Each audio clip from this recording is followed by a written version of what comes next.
Hello， 大家好啊！芬芬小主意又同大家見面喎。芬芬姨今日想同大家分享一款呢，就係 Oreo 芝士蛋糕。好啦，我哋首先睇下我哋嘅材料啊。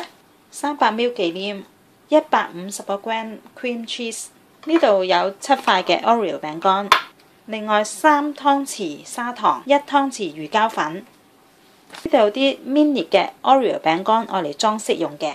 另外有雲呢奶油。好啦，我哋就係呢啲材料，我哋一齊開始啦。首先，我哋梗係預備我哋個餅底啦。我哋個餅底裏邊有9塊 Oreo 餅乾，同埋35個 gram 牛油嘅。整好我哋餅底之後，我哋要擺落雪櫃雪30分鐘。跟住我哋攞我哋嘅魚膠粉，加入室溫嘅食水，然後再喺熱水裏邊備用。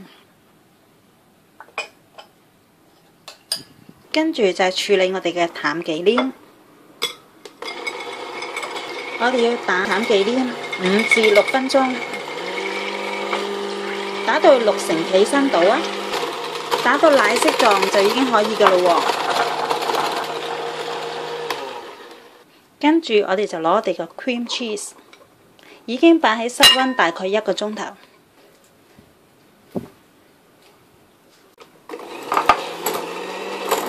分2至3次加入我哋嘅砂糖。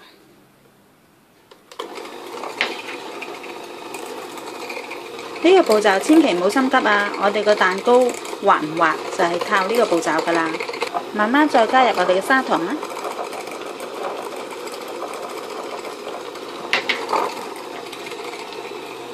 我哋借助我哋嘅蛋糕刮，盡量擺喺中間，等側邊嘅砂糖都可以擺埋喺中間嚟打勻。加入少少雲呢拿香油，再將佢打勻。我哋打好 cream cheese 之後，我哋再加返我哋個忌廉落去。我哋側邊將佢掃返晒落去啦。借助打蛋器，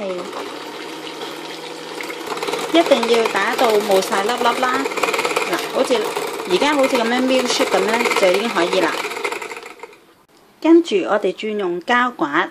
呢度我哋係整碎咗個 Oreo 餅乾啦，將佢加咗落去，唔需要整到碎晒㗎喎。見到咁樣粒粒呢，冇問題㗎，就千祈唔好整到好似餅底咁樣咁碎。然後我哋將佢撈勻啦，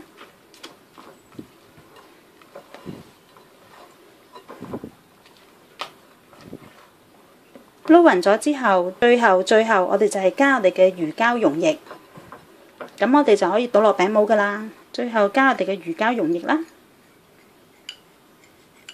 加咗魚膠溶液之後，我哋要快手將佢攪勻。好啦，我哋攪勻咗之後呢，我哋就可以攞返我哋個雪咗半個鐘頭嘅餅模，跟住可以加返落去啦。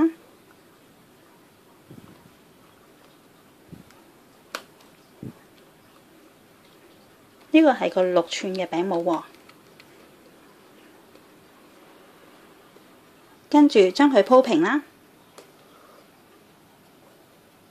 記得最後一個步驟就係要燉一燉佢，等佢裏邊啲空氣呢可以燉返出嚟，同埋呢成個餅呢都勻勻啲。我哋個餅餡呢已經加晒落去啦，咁我哋擺落雪櫃，等佢個面頭略為凝固咗之後呢，我哋可以再加我哋個 Oreo 餅落去做裝飾嘅。